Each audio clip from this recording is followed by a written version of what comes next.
Elle est vachement haut de la caméra par rapport à d'habitude. Petit test, comme ça vous voyez mieux ma tête, je suis plus centrée. Je pense que c'est mieux. Hello!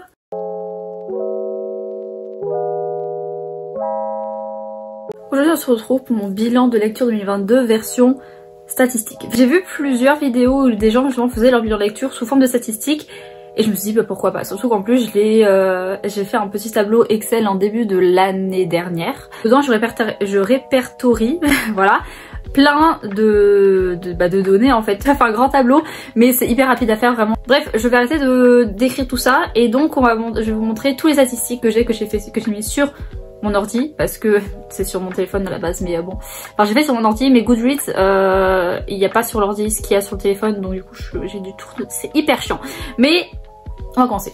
C'est parti. Je regarde un peu en bas parce que il y a mon ordi. On va commencer d'abord avec les statistiques de Goodreads, donc c'est des trucs qui sont plus simples entre guillemets de base, et ensuite on ira avec les stats que j'ai fait, où j'ai même fait des petits camemberts et tout, je vous montrerai sur le côté.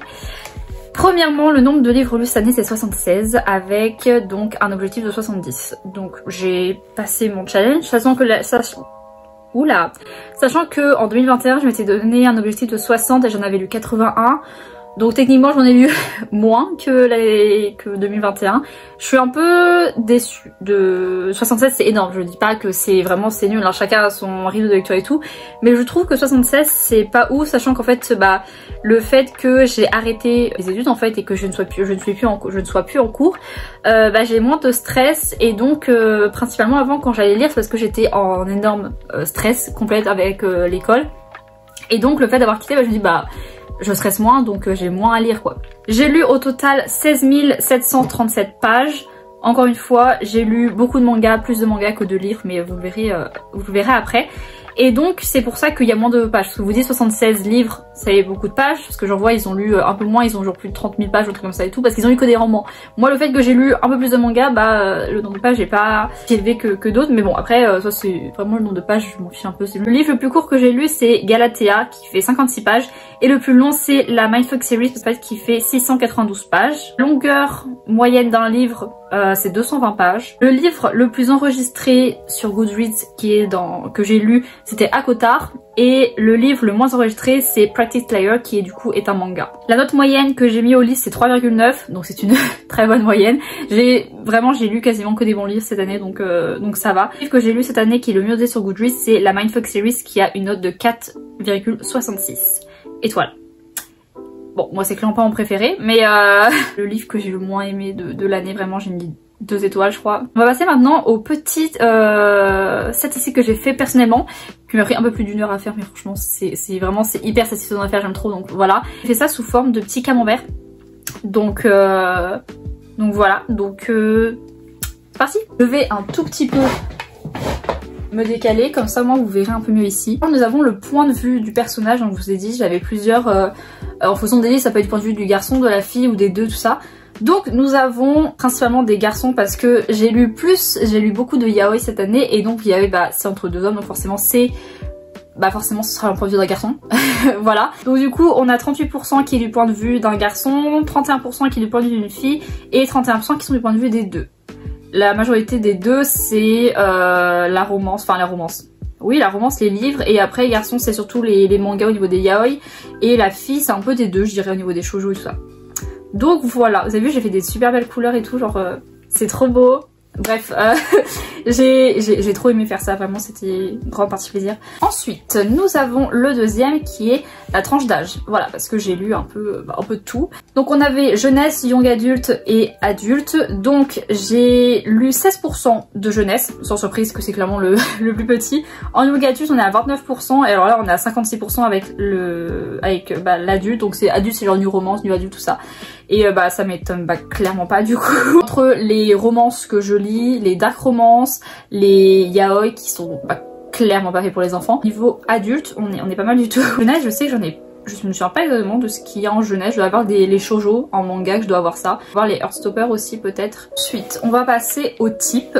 Et là, quand j'ai fait ça, j'étais quand même vachement surprise. Donc pour le type, j'ai lu des romans et des mangas, et on est sur 61% de mangas et 39% de romans.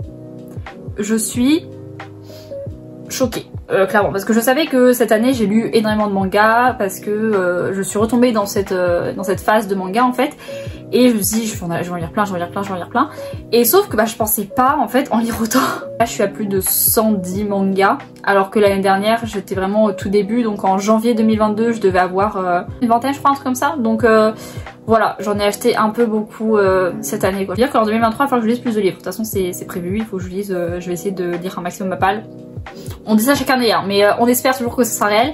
Maintenant on va passer au genre. Donc pour les genres j'ai divisé ça en deux parties, j'ai les genres de manga et les genres de romans, parce que je me disais si je dois faire un seul camembert pour tout, ça va me faire plus de 9 catégories, donc ça fait un peu chargé. Donc moi j'ai divisé ça en deux. Genre de manga, j'ai mis les shoujo, les seinen, les yaoi et les josei. Le plus grand pourcentage est le yaoi, comme vous pouvez le voir ici, puisque j'ai lu énormément de yaoi cette année. Déçue, j'aurais aimé lire un peu plus de shoujo cette année, mais j'ai pas plus que ça. Je sais que cette année je vais en lire un peu plus parce qu'il y a plus de séries qui m'intéressent. Donc on part avec 39% sur des yaoi, ensuite on est sur 27% les shoujo, donc il reste quand même en deuxième position, donc ça fait plaisir.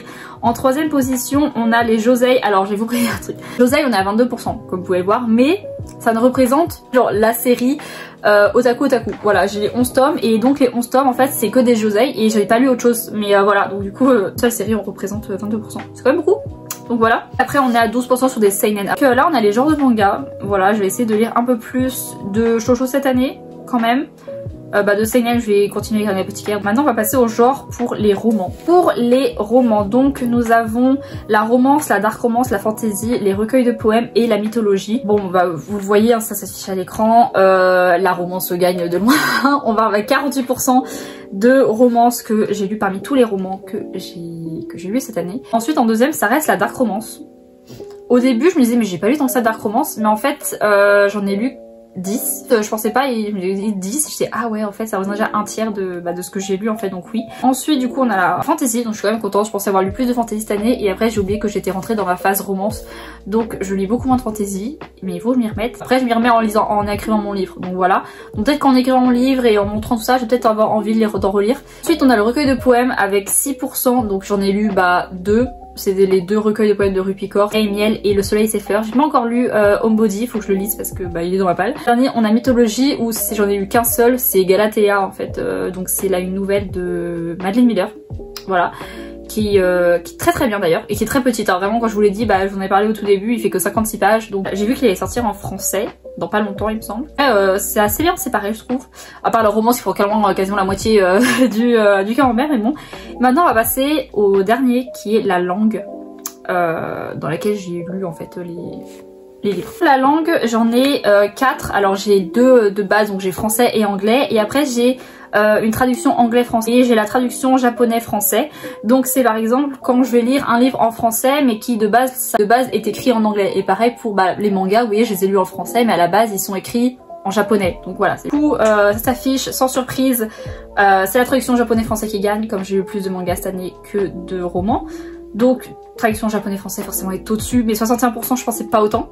Ensuite en deuxième on a 32% avec l'anglais, ce qui est une méthode du coup pas, puisque c'est clairement la majorité de ce que j'ai lu cette année était en anglais, donc enfin quand je parle de romans du coup. Ensuite on a quand même la traduction anglais-français qui en a pas tant que ça, j'en ai lu combien, j'ai dû en lire je crois que j'en ai lu 4, il me semble que j'en ai lu 4, un truc comme ça, où vraiment j'en ai pas lu beaucoup. Ensuite on a 3% avec le français où il me semble que j'en ai lu 2 ou 3, il me semble, quelque chose par là. Donc voilà, c'est pas énorme, mais c'est déjà ça. Donc voilà, c'était tous mes petits statistiques. C'est donc la fin de cette vidéo, je pense qu'elle va être très courte à voir, parce que j'ai pas dit tant que ça de choses. Après ça, vous voyez déjà ce que ça donnait sur l'écran, donc je pense que vous voyez un peu ce que c'était, tout simplement, vous voyez un petit peu ce qu'il y avait. Je pense du coup qu'on va rester sur ce programme là de le lundi à 17h, ça au moins plus de gens pourront la regarder à l'heure ou tout comme ça, je sais pas. Voilà, si la vidéo vous a plu, vous pouvez mettre un pouce bleu, vous abonner et activer la cloche pour ne rater aucune nouvelle notification quand une vidéo sortira, donc c'est-à-dire le lundi à 17h. N'hésitez pas également à partager la vidéo, ça me ferait super plaisir, et comme ça on pourrait agrandir cette petite communauté. Voilà, qui grandit de jour en jour, hein. À l'heure où je tourne cette vidéo on est 327, donc merci beaucoup, ça fait trop plaisir. Et sur ce je vous retrouve lundi prochain pour une prochaine vidéo.